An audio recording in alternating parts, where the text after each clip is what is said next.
Hi there, my name's Erica Wexler. I'm an oil painter from Southern California. I just started this YouTube channel and I'm starting this channel to help other artists and anyone else interested in art with certain tips and things that I do in order to grow as an artist. So in this video I'm going to paint an eye. I usually don't paint eyes, I usually paint more surreal subject matters and also larger wood panels, but for this, because it's a video, I wanted to do something simple and something that a lot of people enjoy drawing or painting. I know when I first started out doing art, I would draw a lot of eyes, so I know a lot of people like them. And in this one, I'm going to attempt a realistic sort of eye. I don't consider myself a realistic painter. I consider myself more of like a fantasy painter. There's a lot of other artists out there that are way more realistic than I am. So, in this video, I'm just going to do some certain little tips maybe you could benefit from that you'll see in order to paint a more realistic eye. So you always start off doing darks, they say, in oil painting. And so with an eye, I always start in the middle. That's just the instinctual way that I go about doing an eye. Start with the iris, and then I kind of go out, but I kind of ADD and go different areas depending on whether I get bored working on a certain area or not. I tend to do blue eyes. I'm obsessed with them. I really, really enjoy painting blue or green. But every eye is beautiful to me. A small tip that I've learned is to not make the whites of the eyes white or pure white. It's best to mix in a tiny bit of flesh tone, a little bit of pink.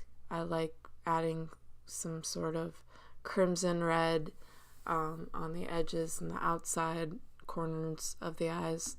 Makes it more realistic.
As you can see, I kind of go around and add in the darks and the lights. I'm using a reference picture of a real eye. That always helps. Using different shades of blue or whatever eye color that you choose. Do not use the same color within the pupil. It's best to use variations of the same color. That way you get a more realistic result. The more that you practice painting, the better that you'll get. You'll find it's like anything else. The more you do it, the easier it gets. The more that you look at features in a human face, for instance, or an eye, you'll see just little variances and slight little variations that you wouldn't see before to the untrained naked eye. But if you practice a lot, you'll get better and better. I've been painting for years, off and on, but full time for the last 5 years, and I've seen amazing progress for myself. So I know anyone can do it. If I can do it, anybody can. The hardest part of painting an eye, or even drawing one, for me was always the eyelashes. A tip for the eyelashes is to not make them perfect, make them irregular, just like real eyelashes are. Don't make them perfectly even or all the same length. That's not how real eyelashes are in real life. If you want to make them realistic, you want to make them all kind of different and overlapping once in a while. Also, I always wait for at least a few hours or a whole day or two for the whole eye to dry before you start trying to put the eyelashes on. That way everything is dry underneath. Depending on how thick that you paint, you might want to wait longer than a few days even. So thank you so much for watching. I hope you guys enjoyed. This is my first time-lapse video. I'll be doing more of these on this page, and you can also check out my Patreon page. I'll be doing giveaways of originals and prints on there, as well as more tutorials such as this and much, much more. I hope you guys have a great day. Thanks so much. Bye.